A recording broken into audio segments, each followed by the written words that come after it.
It was a shameful day yesterday for your party, and the crisis was made worse by the fact that your former leader, Jeremy Corbyn, has been suspended. Did you speak to him before the report was released to tell him that that wouldn't happen? I spoke to Jeremy on Wednesday night to set out how I intended to respond to the report. I think the report's findings are absolutely clear. It was a day of shame for the Labour Party to be found to be in breach of equalities legislation on issues of anti-Semitism. And I made it clear that I accept the findings, I will implement the recommendations, and I thought the right thing to do was to apologise to all of those who have been caused great grief and pain by this. But I also went on to say that under my leadership, anti-Semitism will not be tolerated, but neither will the argument that anti-Semitism is not really there, that it's exaggerated, or it's just a factional issue in or outside the Labour Party or in the media, because that is part of the problem. So I was very clear in my response yesterday. I spoke to Jeremy the night before. We spoke to his team yesterday morning, and Jeremy knew, or his team knew very well, the approach I was going to take. He obviously did say that the allegations had been exaggerated by his opponents and those within the party who were opposing him in particular. Do you think he left you no choice? Do you think it's right that he's been suspended? I was really disappointed with the response. The right thing to do was to accept the findings and to apologise for the grief and pain and be committed to changing for the future. The decision to suspend Jeremy was taken by the General Secretary, a really difficult decision, but one which I fully support. Have you spoken to Mr Corbyn since he's been suspended? No, I haven't. Are you planning on talking to Mr Well, I will at some stage, but I haven't done yet. What will you say to him? Well, I'll have that conversation with him in private if you don't mind. Do you think he was part of the problem? Well, I don't want to comment on his particular case because one of the findings of the Commission was that the leader of the Labour Party should not be having views on the substance or the outcome. There is now a process in place. But in general terms, I was clear yesterday, those who are anti-Semitic shouldn't be in the Labour Party. Those that are in denial or say it's just exaggerated or a factional issue are part of the problem. They add to the grief and they're part of the problem. So Jeremy Corbyn is part of the problem? Well, I said what I said in general terms. Jeremy Corbyn's case is now being looked at by the Labour Party. I don't want to influence the outcome of that decision. It'll be made in the proper way without my interference. I appreciate that, but it does sound like you're saying he was part of the problem, yet you served in his shadow cabinet. Less than a year ago, you were campaigning for him and making the case to the British public that he should be the next Prime Minister. That reeks of hypocrisy, don't you think? Jeremy Corbyn was twice elected leader of the Labour Party. He had a clear mandate. I served as the shadow Brexit secretary dealing with Brexit in the shadow cabinet. Anti-Semitism issues came up in the shadow cabinet and I spoke out. I also spoke out outside the shadow cabinet in the media on issues of concern about anti-Semitism. I thought it was important to have a voice inside and outside the shadow cabinet to change things for the better. But I have to say, in light of those findings yesterday, we all have to accept the results and the findings. And that is a position of collective responsibility. We had the verdict of the British public last December on the Labour Party. We went down to our worst election defeat since 1935. We got the verdict of the Commission yesterday on anti-Semitism.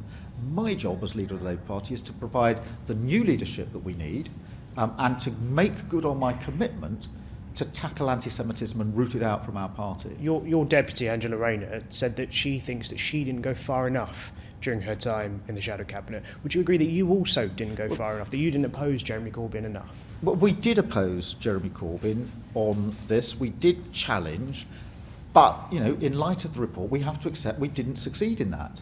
Otherwise, those findings wouldn't be there, and that's why yesterday I accepted the findings in full, accepted the responsibility that goes with that, and it's among the reasons that I have got such a deep commitment to tackling anti-Semitism in our party. It's the first thing I said, having been elected leader of the Labour Party. Jewish community leaders said to me, we'll judge you by your actions, Keir, not by your words. I have changed things in the last 6 months. I've taken difficult decisions that people thought I wouldn't take. But leadership is about difficult decisions, and I'm absolutely committed to making good on that commitment. I don't want the Labour Party and anti-Semitism in the same sentence ever again. The EHRC says that the party broke the law. Yeah. That was while you were serving in the shadow cabinet. Now, hindsight is a wonderful thing, but when push came to shove, a number of your colleagues left the party because of this issue. Now, you didn't. You stayed. So did you not think it was such a serious issue that you should have walked away at the time? Well, I thought that the right thing to do was to serve as the shadow Brexit secretary. That was a big issue in its own right, but also to challenge on on anti-Semitism. While your party was breaking the law. Inside the shadow cabinet and outside the shadow cabinet. And we made those challenges. We've now got the finding of the Commission. We have to accept that those challenges didn't bring about the change that we wanted. Do you regret not doing more while you were serving in his shadow cabinet? Look, I regret the findings. I regret that the Labour Party, which passed the equalities legislation in the first place and set up the Human Rights Commission, has found to be in breach of it. That is why I apologised in no uncertain terms yesterday. How does the investigation work from here? What are you looking for? And on what grounds will Mr Corbyn be expelled or reinstated? Well, the process is now for the General Secretary and the Governance and Legal Unit. They will decide the appropriate way to investigate, and they will have a number of options available to them. What I don't want to do is to suggest a particular route. They must do that effectively and properly in accordance with the rules, and I'm going to let them get on with that. Jeremy Corbyn has a lot of supporters within your party. Many members voted for him twice across 2 leadership elections. You run the risk of splitting the party here. Are you worried about the civil war that might unfold? There is no need for a civil war here. I certainly don't want a civil war.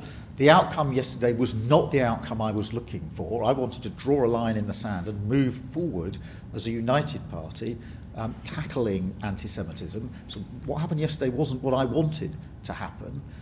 This does not need to ignite a civil war. I don't want a civil war. I think the vast majority of our members and supporters were shocked by the findings yesterday and are completely behind me in my determination to root out anti-Semitism. That might be the case, but there are many people who are not supportive of the fact that the former leader has been suspended. Unite, in particular, have been quite critical of your leadership. Are you worried about Len McCluskey pulling money because of this and you not having that huge financial backing that you've relied on for so long? I've spoken to Len McCluskey, and I don't think for 1 minute that Len McCluskey wants to see a split in the Labour Party. I stood as leader of the Labour Party on the basis of uniting the party, and I will make good on that pledge. But I also said that I would root out anti-Semitism. That requires difficult decisions, and I'm not going to duck difficult decisions where I've made a commitment as a matter of principle to root out anti-Semitism. It takes one look through social media to see many of Jeremy Corbyn's supporters saying they're ripping up their membership cards and no longer want to be part of a party that suspends the former leader. Are you saying you're better off without them? I'm not wanting anybody to leave the Labour Party. I'm not purging anyone in the Labour Party. But if we're going to tackle anti-Semitism, difficult decisions have to be made. That's why I've taken decisions over the last 6 months to change the way the party operates, and also taken difficult decisions in the last 6 months or so.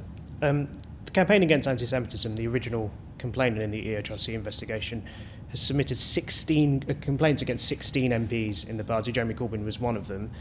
Will they too be suspended or investigated? Well, you're inviting me to do exactly what the Commission says I shouldn't do, which is to express views on all these cases. Any complaint that's been raised will be looked at by the General Secretary and the Governance and Legal Unit, and they will decide what action is appropriate. If necessary, that can go to the NEC and other panels, but it's not for me. One of the problems in the last few years was the interference, sometimes the perceived interference of the leader or those representing the leader, which can then influence the outcome. That was ruled wrongful and unlawful yesterday. I'm not going to fall into the trap of repeating those mistakes. We have a global pandemic.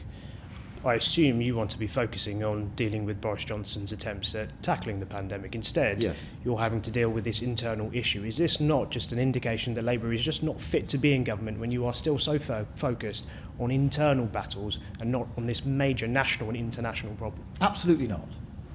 Dealing with anti-Semitism is a matter of principle for me. It's not just about election. That's it's not the a issue. matter of principle. It's the fact that you're having to sit here and discuss whether or not your former leader should be suspended. That's an internal issue. The fact you're having to now justify whether or not Unite are going to be giving you money, whether or not members should be leaving, that's an internal issue. Should you not be focusing on what's going on with the pandemic? The Equalities and Human Rights Commission set up their investigation a year and a half ago. There was always going to be a report. Yesterday was not a day we could have avoided. It was a painful day. What I've had to do is to show leadership through that, to accept the findings and say we'll implement the recommendations. I think the vast majority of Labour members and supporters are behind me in that. This doesn't need to be a distraction. Actually, it can be unifying and we can go forward from there. But we can't walk past this report and these findings.